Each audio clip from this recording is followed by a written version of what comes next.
So, I recently finished my MA in film directing at Metfilm School, London. And one of the final things they get you to do at Metfilm School is a year in review and career plan. This can be submitted as an essay, but I chose to make a little video. Whilst I made it just for the grade at university, it is actually a pretty good indication of what you get up to on a master's course in film directing. So I figured I would add a little bit of extra commentary and upload it here. Something to bear in mind when watching it is that the original audience that I made it for is the people who are going to be marking me, who all work for Metfilm. So there's a degree of being quite positive about the institution itself that is not wrong, but it's possibly just a little bit more enthusiastic than I would otherwise have been. There's also a few things that I say that are not completely accurate, some of which were because I made mistakes, and some of which was just because I was saying what I thought the university wanted to hear. So I am going to correct those in this upload, probably with a little picture-in-picture down here where I say what the actual truth of the matter is and why I said something slightly different in the video. So we're coming to the end of my year at Metfilm, and it's time to look back on how I've changed, what I've learnt, and what I'm going to do moving forwards. To do that, I think we first need a sense of who I was when I arrived at Metfilm. So who was that version of Matthew Gilpin? Well, I was 27 and already pretty experienced in filmmaking. I'd run a YouTube channel about filmmaking for several years, gaining over 3,000 subscribers, and I'd won awards for several short films that I'd produced in the years following my BA. I also had plenty of experience acting and working with actors across my life, which gave me a solid grounding in certain skills, which I would need moving forward. However, a lot of my filmmaking experience was pretty low-key and kind of ad hoc. I'd worked on some bigger projects when I was doing my BA, but since then, almost all the films that I'd made were tiny productions. For some, like the one on screen now, I was the only crew member. Most were me and one other person, and only a few were any bigger than that. Most of these projects were also pretty short, ranging from 15 seconds to 9 minutes, so I never quite got into double digits in terms of length. I'd also gotten pretty used to working with a director of photography, one specific one, my friend Mitch, who I mentioned earlier, which meant that I didn't really have the skill set to be a self-shooting director, which seems to be something that a lot of people in my position end up doing to find work in the industry. And in terms of professional paid industry work, I didn't really have much. I'd done some freelance editing for some YouTubers and one tiny acting role in Black Mirror, but that was pretty much it. I didn't exactly have a long CV. So these were some of the places I wanted to gain experience at Metfilm. Larger crews, longer projects, potentially some more camera experience, and I also really wanted to gain industry contacts and learn how to turn this from a passion into more of a career. I know it was you.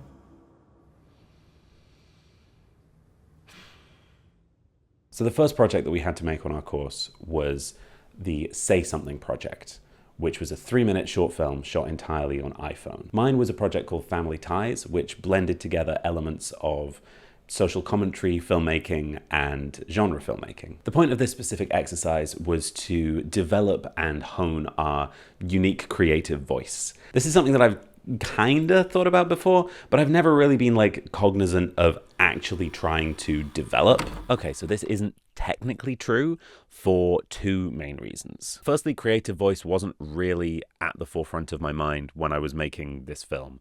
I just wanted to draw on things that I already knew that I was good at and make something out of that. I only really said the stuff about creative voice because at Metfilm there was such a focus on making sure that you have a unique creative voice that you can use to market yourself with. So given that the point of this project was to show that you'd learnt all the things that they wanted you to learn and had a plan moving forwards, it felt important for me to foreground the creative voice stuff that's important to Metfilm. Secondly, I said that I hadn't really thought about it before. This is also not true. I made a YouTube video about it. I'm not sure if I can really stand by all the stuff that I said in the video that I made, but I did it's a thing that I had thought about before. And again, the reason why I was like, I'd never thought about this before, was because I wanted to really kind of get a sense of narrative of Metfilm is making me a better filmmaker. I had thought about creative voice before, and I wasn't really thinking about it when working on this particular project. So it was really interesting bringing together all these different elements of things that I'd experienced in the past and trying to put them all into one film. It's black and white, it features flashbacks. I've done stuff like that in The Docs, which was this short noir that I made before. The themes of like death and deceit and crime were things that I'd explored in previous films as well. For some reason, my films seem to feature a lot of people killing people and then having conversations about the fact that they've killed people. So in a lot of ways, this project was just building on experiences that I had before. And I'd even made a short 3-minute drama shot on an iPhone with a man and a woman talking to each other on a bench. So honestly, it's familiar territory. But this film wasn't entirely just retreading old ground for me. Firstly, I acted in it. I have acted in some short films before, but I've never been the lead in something that I've also been directing. So juggling the filmmaking side and the acting side together was an interesting challenge.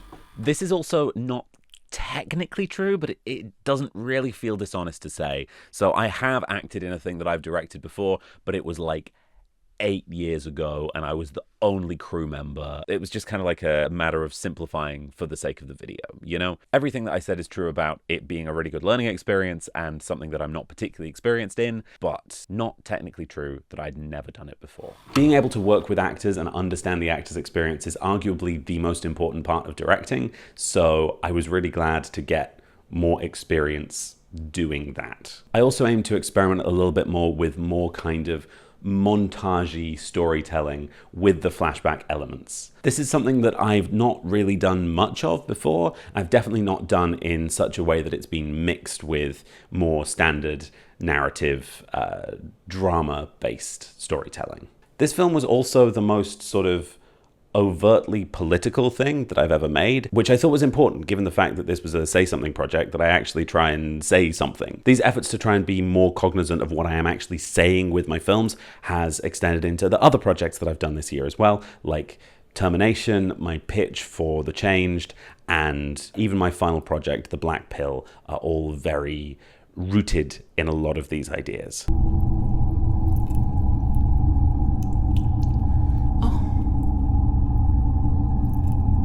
Don't you have work to do?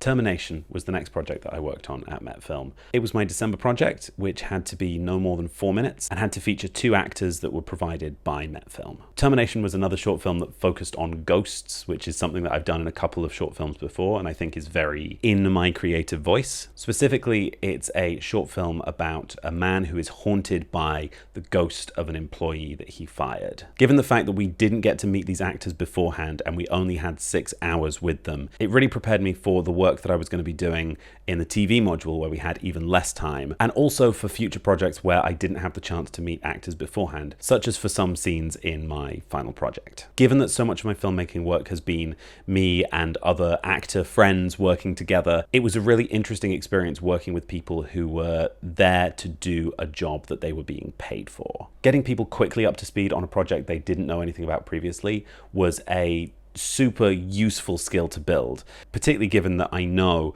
just how important getting those ideas across is to people who might be wanting to fund your films. In term 1, I also produced a pitch for a potential feature film called The Changed. Early on in careers in the film industry and the creative industries more generally, most of the time spent is not actually working, it's spent looking for work. And making this pitch taught me some crucial skills when it comes to presenting myself and my ideas. Whilst I already had some experience in some aspects of this, for example, presenting, I have made a bunch of YouTube videos. I've presented workshops to teenagers in a school.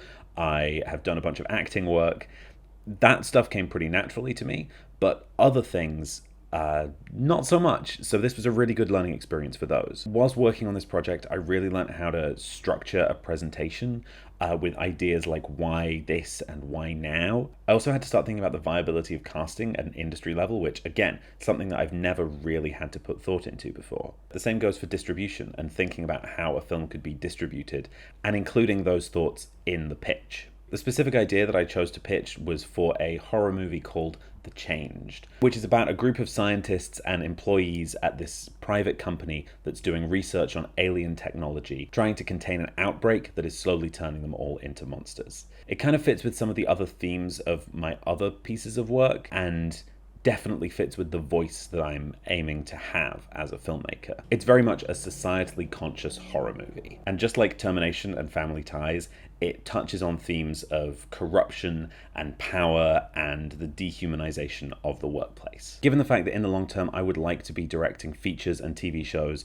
with sci-fi and horror elements, putting this pitch together taught me some essential skills that I will need if I'm pitching for those kinds of projects, whether to find funding for features or to direct episodes of a TV show with a similar tone and aesthetic.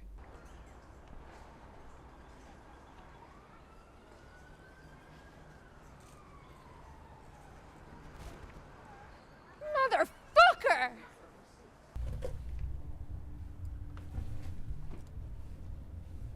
So the first project of Term 2 was the web series project. Ours was a little something called Bunker.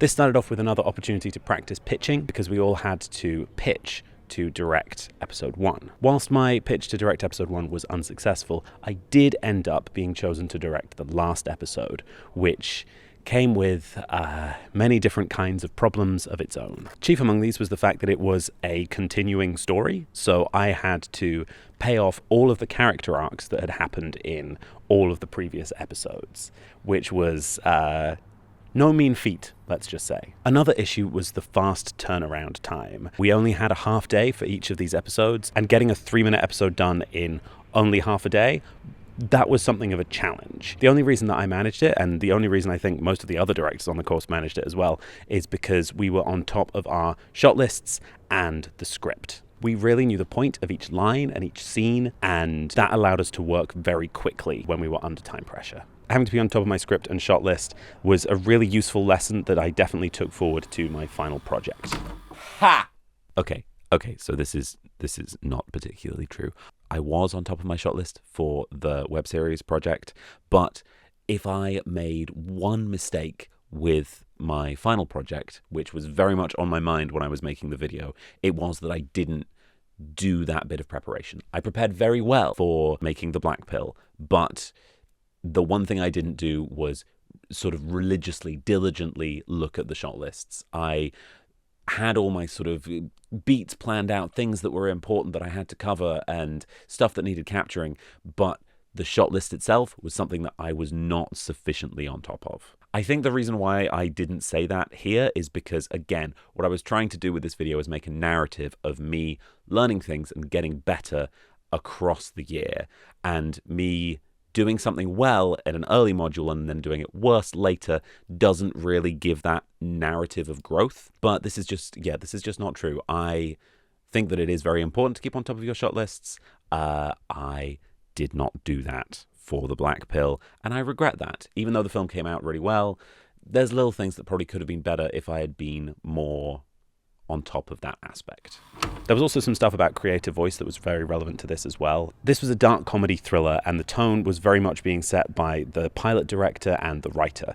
So I had to come in on the last episode and make sure that my style fit the overall style of the show. There's a really lovely passage, which I can't remember off the top of my head, from On Filmmaking by Alexander McKendrick, where he talks about making sure that you find what interests you about a particular project when you decide to work on it. Learning all the lessons that I learned on this module in particular were incredibly important, because TV is probably the place where I'm going to get the first opportunity to do paid fiction directing work, unless you count music videos. At this point in the video, I used the music that was in the video, but unfortunately that song hasn't been released yet, so listen to my voice instead. You know, comparing how this looks to how it looked in the video, it really does go to show just how much of a difference good good lenses and a good camera body actually make. So the IP module started with us once again pitching, this time pitching for whichever specific project we wanted to work on.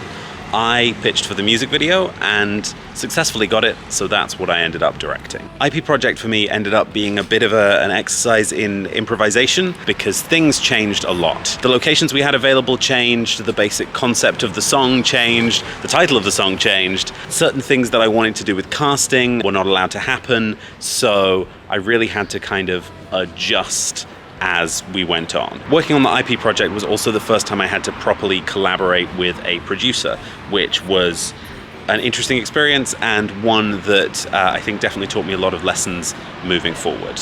But of course, it's not only the on-course coursework that's been keeping me on course. The off-course work that I've been doing has hardly been steering me off course, and in fact has left me with inspiration coursing through my veins. Alongside the MA, I also took a year-long Meisner-rooted acting course, which is a continuation of some previous acting work that I've done. It was a really lovely experience and really helped me get into the actor's mindset. Strangely, it also resulted in me getting a lot of acting work on people's MA projects. I think I ended up acting in 4 of them, as well as having a little cameo in my own. Working on this course was also a great networking opportunity. I got to meet so many actors from so many different backgrounds, including people who studied at London Film School and people who've worked on all different kinds of projects. I also, at the beginning of the year, wanted to improve my camera skills, and I did so by taking the camera elective in the first term. This culminated in me being director of photography for 2 December projects. I don't think I've learned quite as much as I need to. I know how to operate a camera a little better than I did before, but lighting still feels like something that I could do with a little bit more understanding of. That said, I am one step closer to being able to be a self-shooting director if that's something that I wish to pursue. So now I need to talk about actually looking for work in the future. And as far as I can tell, there's basically 2 strands to discuss here. First is actually looking for directing work in the industry, doing the job that I want to do. The second is looking for work that utilizes skills that I already have in order to sustain me whilst the first type of work starts picking up. Okay, listen. This section is mostly nonsense. And I kind of acknowledge that in the video itself, but I just want to extra acknowledge that now. You have no idea what work is going to be coming up. You can control what you look for, but what you actually get, not a clue. I've done some work since making the video that I submitted. None of it is stuff that I was planning to do at the time of making this video. For example, at the moment, I'm pursuing some opportunities to do voice work, which just didn't exist for me at the time of making this video. I didn't know. How was I to know? So basically, this entire section is just going to be me talking about experience that I had at Metfilm, that I had before I came to Metfilm, and turning that into something that sounds like a sensible plan, even though any plan is doomed to failure.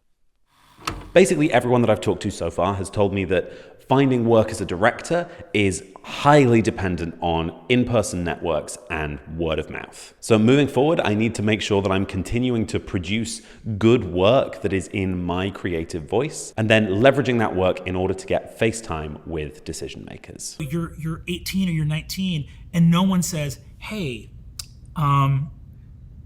forget all the things you think are important. Yeah. You need face time with decision makers, which is the kind of... Which is also a terribly uncomfortable thing. Of course, but it's the only real thing. Yeah. It's more real than what I was doing, which was like, I'll carry the most water jugs, and that's how they'll know I'd be a good writer's assistant. For example, I had a conversation with Shetland director Julia Gandini, who talked about how one of the biggest steps up that she made was getting to direct second unit for a director that she had built a personal relationship with. I will aim to continue building my professional network by going to networking events. For example, the rain dance mixers, those are apparently very good. Networking. Networking. I'll also go to screenings and film festivals, particularly ones where my work is playing, because that will help me to build a profile amongst these communities and start to develop relationships with people in them. I've also been lucky enough to build relationships with people who are already in the industry, and I'm going to need to maintain those relationships as well. That includes people that I knew from before coming to Metfilm and the community that I built at Metfilm, because there's so many great filmmakers here who I'm sure are all going to go on to have wonderful, just amazing, incredible careers. To support this, I'll make sure that I always have a portfolio close at hand, something nice and easy to send to people if I need to give an example of my work. At the moment, I have a portfolio on tab. I have a website that I'm currently in the process of building. Hopefully will be finished by the time you're watching this. And also a lot of my older short films are available on YouTube, which I have a playlist of, nice and easy for sending to people, particularly given that some of those short films have been particularly successful online. On top of that, I do also have a CV that is entirely focused on directing and filmmaking that I could use for either getting directing work or work doing videography and things sort of adjacent to directing. My hope is that I will end up finding an agent, which will be invaluable in finding more work moving forwards. According to online sources, the best way to find an agent is through cold calls and unsolicited emails. That kind of contradicts with the things that I was told by other filmmakers in the industry, however. Most people that I talked to that had an agent said that they either were approached by the agent who liked their work, or they were introduced to the agent in a social setting. Moving forward, I'm going to try both of these approaches. First, presenting my work to agents via emailing them and calling them, but also making sure that I'm at the kinds of events that people would be at if they were looking for new people to represent. I'm still seeking representation if anyone out there is looking for clients. I think in the past I've been producing plenty of work, but I've not really been putting myself in the spaces where people could find me naturally and have conversations with me that could lead to further collaborations moving forward. So that's something I kind of need to rectify. In terms of my other work, the non-directing stuff, it's hard to really say in a rigid way, here is my plan, because I'm gonna kind of have to just take whatever comes my way and try and skew that towards stuff that'll support me as a director. As I mentioned earlier on, I have done work as an actor, an editor, and an educator. So I think these places are ones where I have skills and will be able to lean into trying to find work in those spaces. That said, I'm under no illusions that acting is an easy thing to get into. It ain't. So I won't be relying too heavily on that particular skill set. I already have multiple CVs put together for work as an editor, an edit assistant, an educator, as well as a more general filmmaking CV. Ideally, all of the work that I will be doing will be in some way contributing towards my career as a director. But if the work that I end up doing is more down the education route or not something that really builds towards directing, as long as I'm doing the steps that I outlined previously and making sure I go to networking events and produce my own work, I don't think that that'll be the biggest issue. As long as I can find a way to sustain myself, I should be fine. All this brings us to my final project, The Black Pill, which is a short film about online radicalization. The Black Pill was shot in early July, and this right now is being shot in early August. So things have changed somewhat in the political environment since we started shooting the film. It's gone from being something that is very relevant in the background of culture to something that is very much in the foreground, given the fascist riots that have been taking place recently. And as I previously said, I'm very interested in moving more into doing work that is both more personal and more political. And I feel like The Black Pill is both of those things. Not only that, but it continues my work that's focused on dark, horror, thriller elements and my work with actors. Hopefully this film will act as something of a calling card on the festival circuit, given just how well it fits into my voice that I'm trying to develop. With the festival strategy for this film, I'm aiming at targeting BIFA qualifying short film festivals. Having had conversations with several people in the industry, most notably my friend Jodie Woodall, who's a script supervisor, it seems like the long list and short list for awards like BAFTAs, BIFAs, things like that, are where a lot of TV shows, such as soap operas, look for new directing talent. So getting onto those shortlists would be a really good way of potentially kickstarting a directing career. For example, Julia Gandini said that being longlisted for a BAFTA was the thing that really put her on the map. A correction, Julia Gandini was longlisted for an Oscar, not a BAFTA. Just a little thing that I got wrong. In conclusion, I am super proud of the skills that I have built in this wonderful institution that I'm currently present in, and I'm really looking forward to carrying them forwards into my career. I know that it's quite likely that directing fiction is not something that I'm going to be paid for the next few years. But as long as I'm doing that work by myself, of my own volition, I'm sure that I can build a portfolio that will make me an incredibly attractive prospect to anyone who's looking to hire a director for TV or to work on a feature film or to work on music videos. I believe that I've done pretty well at building a dark, moody, drama, thriller, horror-oriented creative voice for myself that will stand out in the market. And I believe that my additional experience as an actor and editor will prove invaluable when it comes to working with actors, editors, and other members of the team to create, honestly, just the best work that we can manage.